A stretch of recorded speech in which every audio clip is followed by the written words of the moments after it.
Tax season is here, but filing your 2024 return is just one piece of the puzzle.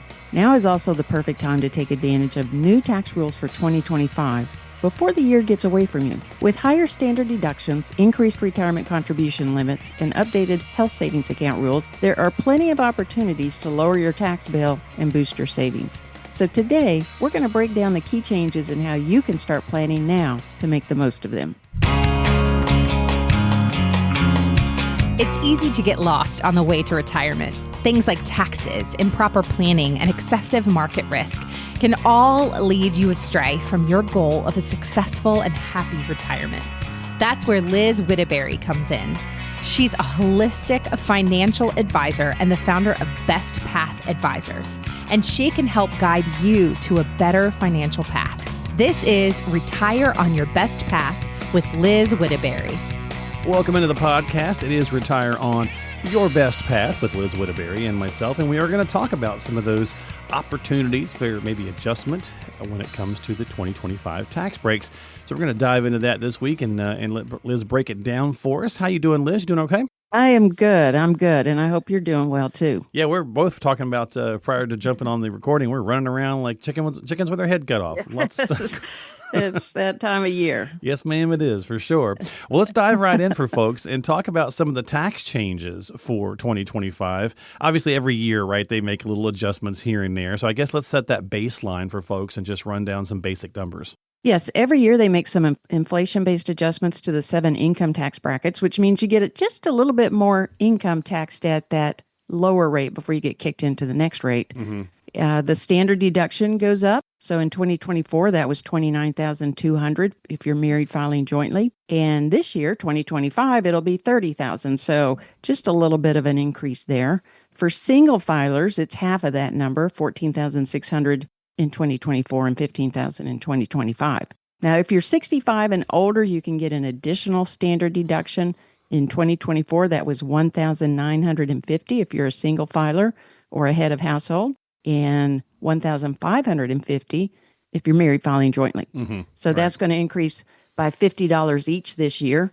Now, I do want to make a point that as large as those numbers are, most people don't itemize. Correct. Our standard deduction is so big now. I was just looking at that myself. It's hard to itemize. Yeah, it really is. I was just looking at stuff. I was just printing stuff off myself right before we got on here, Liz. I was like, I got to take my stuff to the CPA. They're going to get very mad at me if I wait much longer.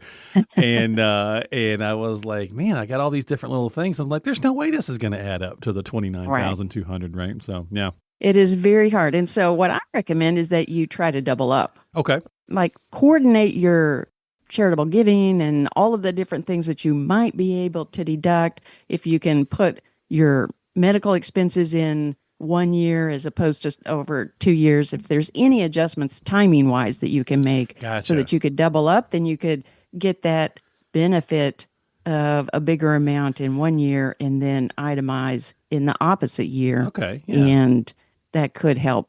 Yeah, that makes sense. That's a good idea. And obviously, we're waiting to see if they're going to extend the TCJA, right? Because if they do, then this could be the same situation again next year, where those numbers are high enough that itemization is not going to be for everybody. So we'll see how that all plays out. So back to our topic, though, investing more in our 401k. So if we're talking about tax breaks opportunities, should that be something we're looking at for the current year? Or I guess we can even still contribute for last year, right? Not to your 401k. Not to the 401k. Okay.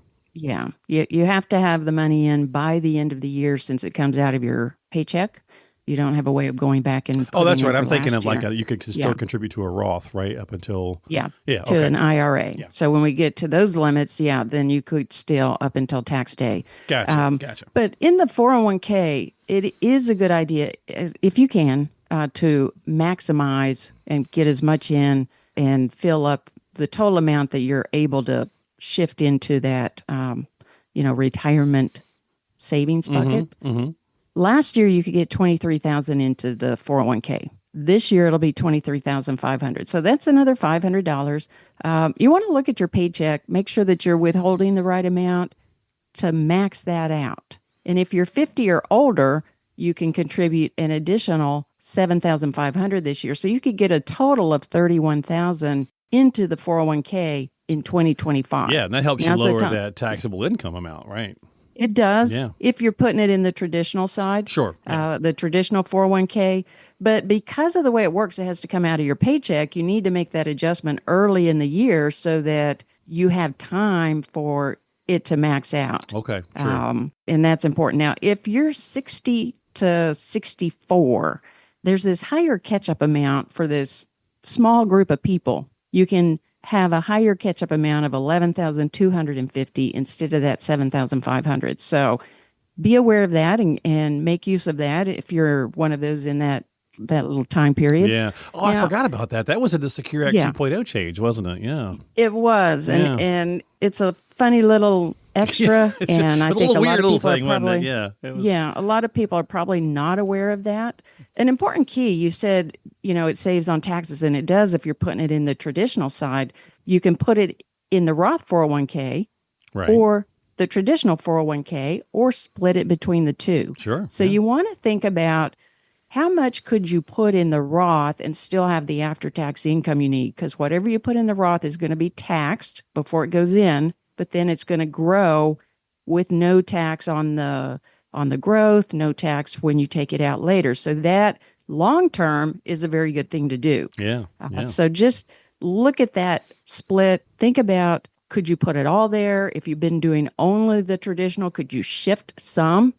Like maybe you've been putting 10% into the traditional 401k. Shift 2% of that over to the Roth. See how that impacts you. Yeah. Then shift another couple percent. Try and find a good balance where you're giving yourself some future tax-free income. And don't wait till retirement to wish you had done a Roth. I have a gentleman that I've consulted with, and he now wants to put all of his bonus in the Roth because now he understands how powerful that's going to be. He's about to retire, and yet he can't put all of his bonus into the Roth 401k because it's way over the limits. Gotcha. So he Yeah. doesn't have the ability to get that into that side of it. So you want to be working on that as you go. If the company offered a Roth 401k, would that work for something like that?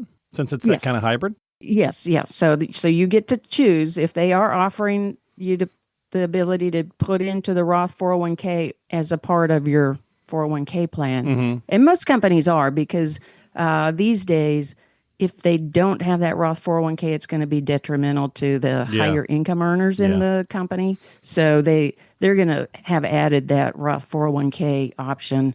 And so then you just need to be looking at, should I put it in the traditional 401k, the Roth 401k, or split it between the two? And I encourage you to put as much as you can in the Roth 401k. Yeah, for sure.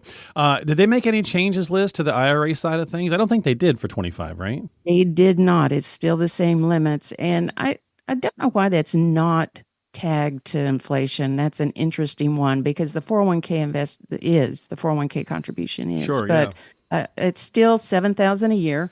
And if you're 50 and older, you can put an additional $1,000. Same as with the 401k world. In the IRA world, you can split it. It can either go all to the traditional and you get to deduct it, or it can go all to the Roth. You don't deduct it. You pay tax on the money that went in, but then it's going to be tax-free down the road. And so you need to look at that on the IRA side, same as looking at that on the 401k side. Now, some people think they don't qualify to make an IRA contribution. But they think, my income's too much. I can't put money into an IRA.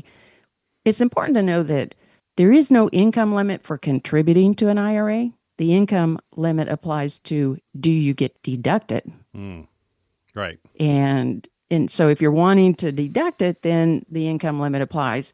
If you're wanting to make a Roth IRA contribution, the income limit applies. But everybody can make a non-deductible traditional IRA contribution. And then if you want to move that into your Roth IRA, you could potentially do that with no taxes. It depends on what other IRA money you have. There's a lot of rules around that. And I do have some videos on my YouTube channel that walks through that. But I have a client who's been a client for a few years now, but prior to working with me, the husband had a 401k plan. They both have really good income, so they were over the income limits. She didn't have the ability to save to a traditional IRA because of their income and deduct it. She didn't have the ability to save to a Roth IRA because of their income. She didn't have a company plan. And so she just wasn't putting money into an IRA for herself. And so I showed them how they could do that non-deductible traditional IRA contribution, convert it to a Roth almost immediately. And so she's now building up this nice Roth IRA for herself. Nice. Very But cool. no one had walked them through that and let them know that they could actually be doing that. Yeah, that's a great point. And to your point a second ago about the walkthrough with the videos, if you guys need to check that out, just find her on YouTube. And of course, you can just go through her website to click on that, bestpathadvisors.com. That's bestpathadvisors.com. And then that way you can go check out some of the different YouTube links and videos, on there. And you can find all of that under the Good Stuff tab on her website. All right, let's see. What else have we got here that we can talk about? Oh, the HSA. Boy, that thing is awesome. We love our HSA, but it can get a little complicated too. So what's some things to think about here? Can be complicated, and I think that's one of the reasons a lot of people don't have it. In fact, I recently had a conversation with somebody that I'm going to do some retirement planning consulting for, and she's looking for more tax strategies, needs more tax strategies because of high income and all of the things. She's in a state that has an income tax as well. And she has been ignoring the health savings account offered through her company because she didn't understand it. She didn't know how it worked. She, did it work like the flex savings account, use it or lose it? So she just wasn't even doing it. And now that she understands, she's going to start using that because that is a massive, massive, massive tax benefit. Small each year, but over time, it really adds up because the money you put in is tax deductible. And if you use it for medical, it comes out tax free. So you've never paid any tax on those dollars and you get to use it for medical. And we all are going to need medical. Yeah, for sure. And you hear people say they call it like the Roth on steroids, right? Because it's like triple tax super advantage. Roth. Super Roth. Yeah, there you go. Yeah, that's what I call it, the super Roth. So this year you can contribute up to $4,300 into the health savings account. That's $150 more than last year. That's not a lot per year, but like I said, over time, over 10 years, that's $43,000 over 20 years. It adds up, and with growth on that. If you have a family plan, then the limit is $8,550. That's actually a $250 increase. And then if you're 55 and older, you do get a catch up of $1,000 per person that's 55 or older if they each have their own health savings account that they can contribute that to. Nice. Very nice. Yeah. So, and there's lots of little nuances to all of these, Liz. So are there any There are. that are a bigger impact than others? When you're talking with folks, is there something that you kind of stress more than another, or what's some thoughts there? I always start with that health savings account because it is completely tax-free money and see if people are utilizing that. Obviously, invest in your 401k to get the match. See what else you can do to get money into all of these tax preferenced accounts. Walk through what's the best. But we're thinking about the Tax Cuts and Jobs Act being extended and don't quite know yet if it will be, how much will be, what that's going to look like. So I would say, begin to do some planning for that standard deduction. Utilize that standard deduction this year. And if there are any things that you could push to next year to be an itemized deduction, just in case it's lower next year, then do that so that you can make the best of both worlds in the event for that. Yeah, that makes a lot of sense. Well, as a final takeaway, Liz, for someone who's not typically proactive with tax planning, what's maybe a simple step that they could take this coming into this new year here to optimize their future tax situation? What would you say to folks like that? I would say that when we're thinking about tax planning, you can't generally avoid tax. You can decide when you're going to pay it. So that is called tax timing. And you always want to pay it when your tax bracket is going to be the lowest, when things are most favorable for paying that tax. So the first step is know your tax bracket. Know what tax bracket you're in now. How are you taxed on ordinary income? How are you taxed on capital gains? And then compare that to your future tax bracket. That's the very first step to be able to make a good decision about, should I pay tax this year or should I pay tax down the road? Right. Yeah, you got to have the basics, right? You got to understand some of the basics. But then again, you also need to turn to someone who can help you do that, right? So It gets a little complicated, right? It is. I mean, they say that if you printed the entire tax code, it'd be over 80,000 pages. Right. Yeah. It was funny. I was like, as we were just talking about that, I was getting stuff ready for the CPA, like I mentioned earlier, and I thought, I can handle this. I'm going to do this. I'm just going to handle it myself. I'm not going to take it to the CPA, and I'm printing stuff out, and I'm like, nope, I'm taking it to the professional.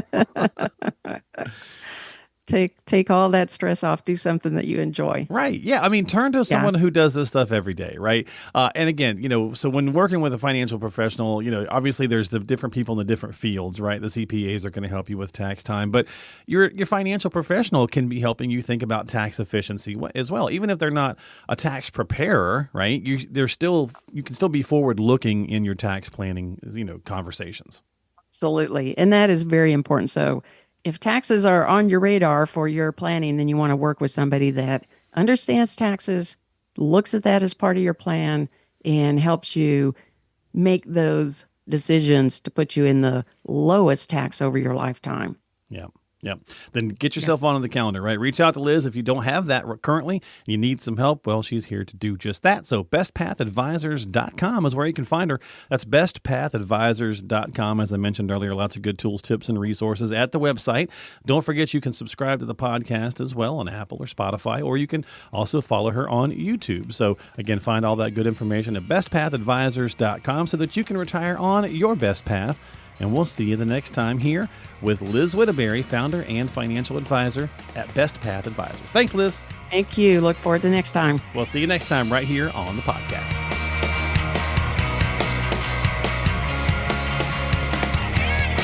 The preceding program is sponsored by Best Path Advisors, which is solely responsible for its content. Securities offered through J.W. Cole Financial, member FINRA SIPC. Investment advice offered through J.W. Cole Advisors. Best Path Advisors, J.W. Cole Financial, and J.W. Cole Advisors are unaffiliated entities. The opinions expressed by Liz Whittaberry should not be construed as specific tax, legal, or investment advice, nor as an offer to buy or sell any securities mentioned herein. Neither J.W. Cole Financial nor its representatives provide legal, tax, or accounting advice. Persons who provide such advice do so in a capacity other than as a registered representative of J.W. Cole. Investing is subject to risks, including the loss of principal. Due to volatility within the markets mentioned, opinions are subject to change without notice. Information is based on sources believed to be reliable, however, their accuracy or completeness cannot be guaranteed.